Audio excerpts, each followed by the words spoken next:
The dingo, an animal considered so dangerous and damaging to livestock that the longest fence in the world was built to keep them out. Almost twice the length of the Great Wall of China, this incredibly long fence starts in Queensland, follows the New South Wales border, and then pushes deep into South Australia. It finally ends after 5,300 kilometres, where the Nullarbor Plain meets the Great Southern Ocean. The dingo is Australia's native wild dog, a ruthless and cunning hunter condemned by farmers the length and breadth of the continent. They probably came here from Asia around 4,000 or 5,000 years ago and pushed out any competing predators. It's now the continent's largest land-based predator and one of the few natural enemies of domestic livestock. The dingo has been branded as a thrill killer. Sheep farmers say that dingoes will kill or maim every animal they can catch, when a single victim would be more than enough to provide all the food they need. There's also evidence that when dingoes kill for sport, they go for the strongest, fastest animal in the flock. And then they often don't even eat the victim.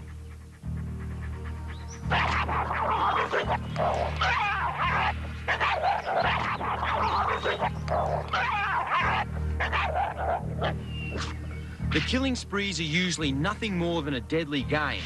Unless food is scarce, dingoes would prefer to eat kangaroos or wallabies.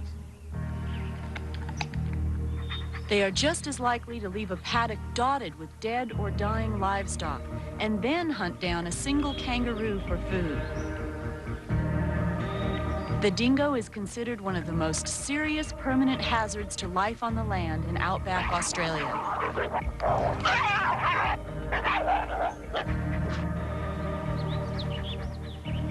The cost to the grazing industry is more than the toll of animals killed in their raids.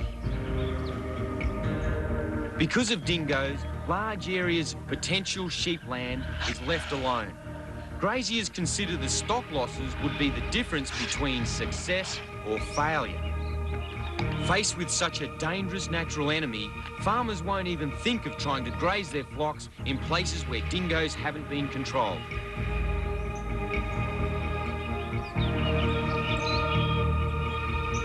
That's the main reason why some governments have put a price on their head.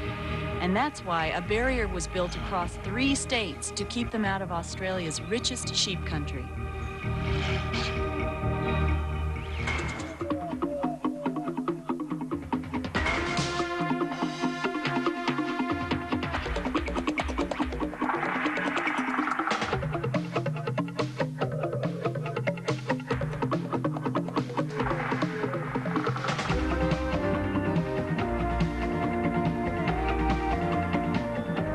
As we continue our journey along the dingo fence, we see the toll of native animals that don't understand these man-made barriers. Kangaroos and wallabies try to jump the fences, and sometimes they don't quite make it. Other animals don't seem to have the intelligence to even realize that there is a solid barrier.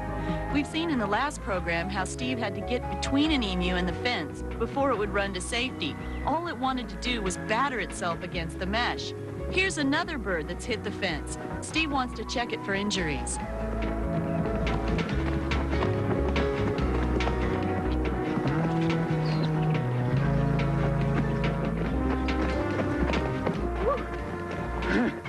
There you go, mate. Gee, they can run. You're all right. You're all right. Oh, isn't he a beauty? He's only a youngster. Young emu. It's a bit hot to be chasing things out here. Go on, mate. Away you go. He was a bit slow, but otherwise okay. Normally I wouldn't have a chance of catching a healthy emu. Maybe he's learned a lesson about fences. In part 1 of our incredible expedition along the dingo fence, we saw how far Australian governments will go to keep dingoes away from grazing land. We discover how emus are fascinating but very silly creatures. We saw how a parched land can suddenly be flooded. And we rescue native wildlife trapped in the mesh of fences. Some of Australia's most fascinating reptiles showed us their survival skills in some of the most arid parts of Australia, including a bearded dragon that thought the best defense was a good attack. We enjoyed enormous flocks of budgerigars in their natural habitat. As we traveled thousands of kilometers along the Dingo fence, in New South Wales we discovered rabbits in plague proportions and saw how these feral pests have devastated parts of the inland. Being cued up close doesn't compensate for the damage they do. We saw the stark beauty of some of the harshest environments on Earth. Steve and Suey took on one of the most dangerous and destructive animals in the bush. A wild boar with tusks sharp enough to rip flesh and the power to inflict terrible wounds.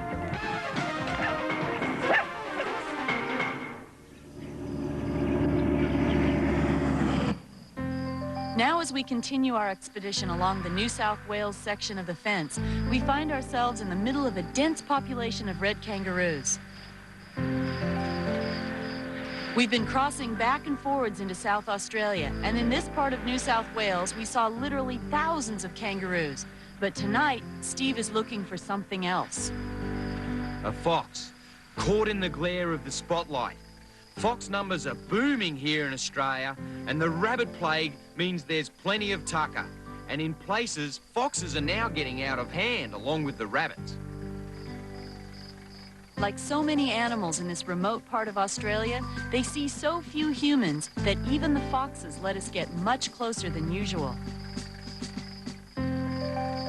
That eye shine from the spotlight reveals animals at night far easier than in daylight. And Steve can tell one animal from another by the eye shine alone.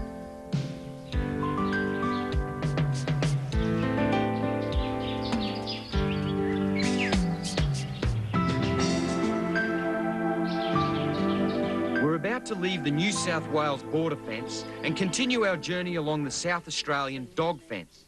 At more than 2,000 kilometres, this will be the second longest section. 8 hours. That's going to be a little tough. It is. It's going to be very tough.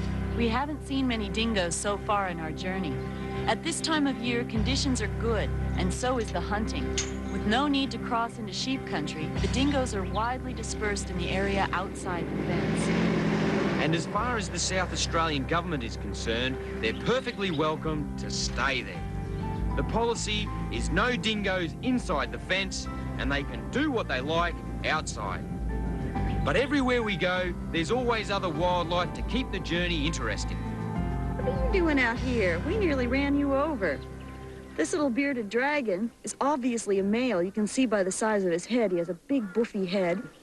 This little guy's got a couple little problems. He's kind of thin, and he's got a couple ticks on him. So, I'll just remove it. Get that little tiny one off of there. Where'd it go? There it is. Get that one off of there, too. You stay off the road, okay? Go on now. This is his best trick.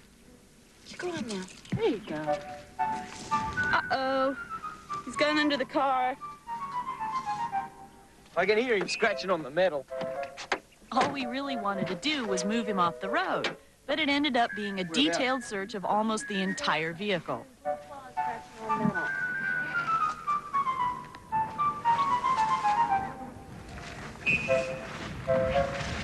Right up under the front diff here. Come on, Dopey. Come on. Be out there, can I hand him out to you?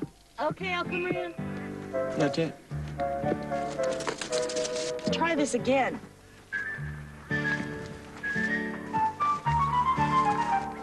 Okay, you ready? You gonna do this right this time? Here we go. Off you go. Quick, quick. Off you go now. Coming up, we encounter some ghosts from the past.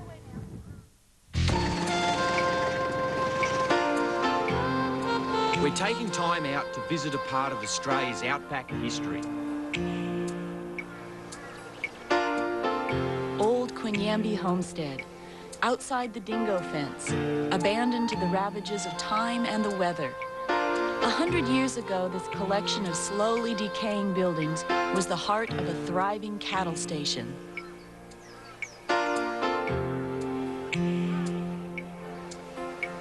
Queensland was once part of a huge cattle empire covering thousands of square kilometres. It was all owned by one man, Sid Kidman, the cattle king of Australia. When the station was no longer needed, it was simply abandoned to fade away into a ghost settlement. Rabbit hunters sometimes use the buildings as a base camp, but it doesn't take much imagination to see Kidman and his stockmen in the saddle around the remains of these deserted ruins. I just love getting out and around old homesteads. You can see this rubbish stacked up around the area. Creates the perfect haven for snakes, reptiles, all sorts of odds and ends. Oh, whoa, look at this mouse under here. You can see in here, this is her nest. Little baby mice down in there. Plenty of snake food there. No kidding.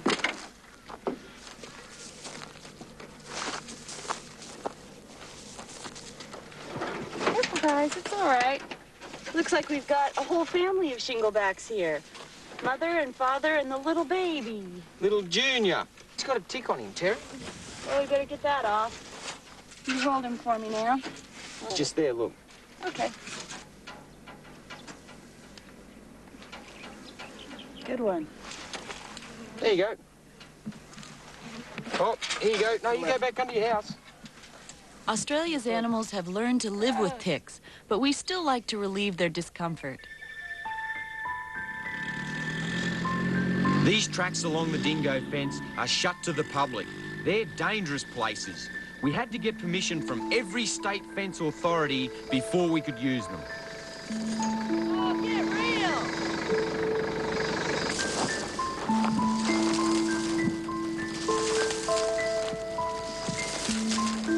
This tumbleweed is evidence that these gates aren't used very often. That'll do, babe. I'll be able to push through there.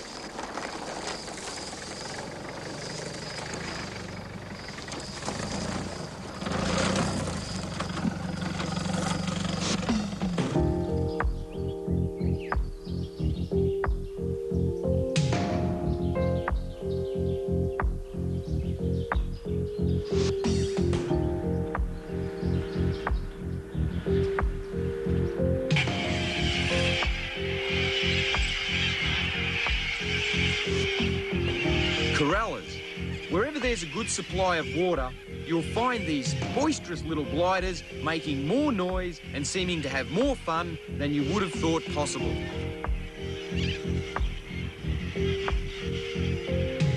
This is one case where human interference in nature has been good for the wildlife. Water from underground bores has extended the range and numbers of many native animals. And watching these corellas is always fun. They really are some of the true characters of the Australian parrot world.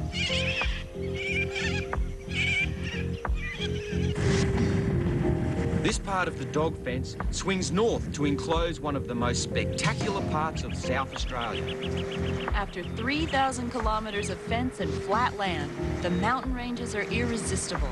Let's take a closer look.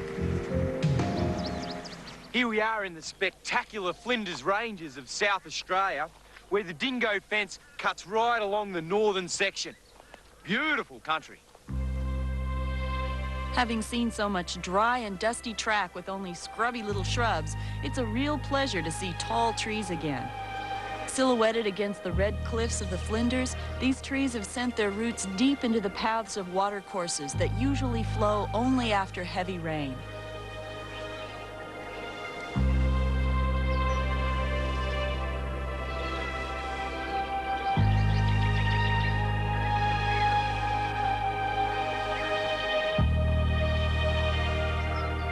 It's a perfect time of year to visit the ranges, spring.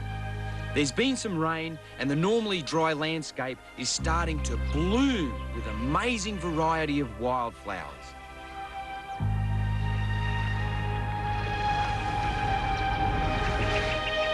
Rejoining the fence, we're now encountering some of the most rugged country we've had to travel anywhere along its entire length.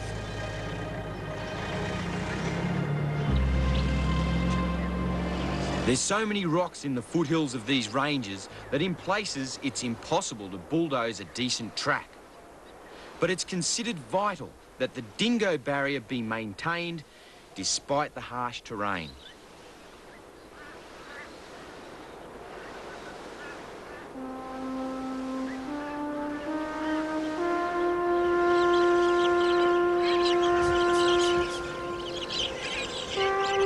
Sheep farmers in this area are in the front line in the fight against the dingoes. Experience has shown that when part of the fence goes down in floods, the results can be devastating. As well as lambs, spring also brings the emu chicks, and it's a great time of year to get close to Australia's largest native bird. While the young emus are with the flock, they don't move as quickly, and we can get some good close photos of them. The emu is one animal where the gender roles are reversed. While the female lays the eggs, the male hatches them and then cares for the young until they're old enough to fend for themselves.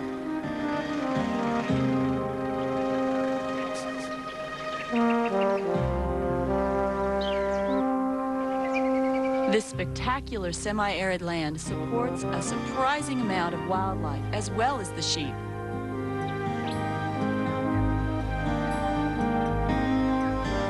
As we've seen in other places, the remains of dingoes are hung out as sort of a public notice that dingoes are in the area.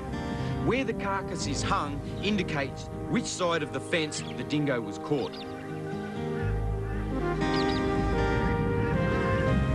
When we go to restock our water supplies, we find native animals taking advantage of the man-made water system.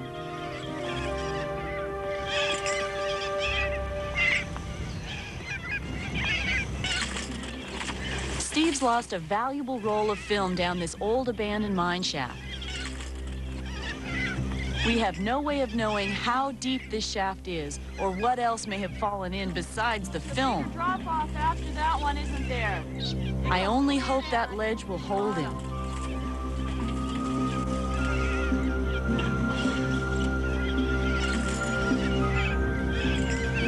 It certainly isn't the safest place to go exploring. The wooden supports are pretty rotten, and it's not a good idea to go down any further. It's just as well Steve decides not to look any further, because what happens next is a graphic warning about the dangers of exploring these old mine shafts that have been abandoned throughout the outback.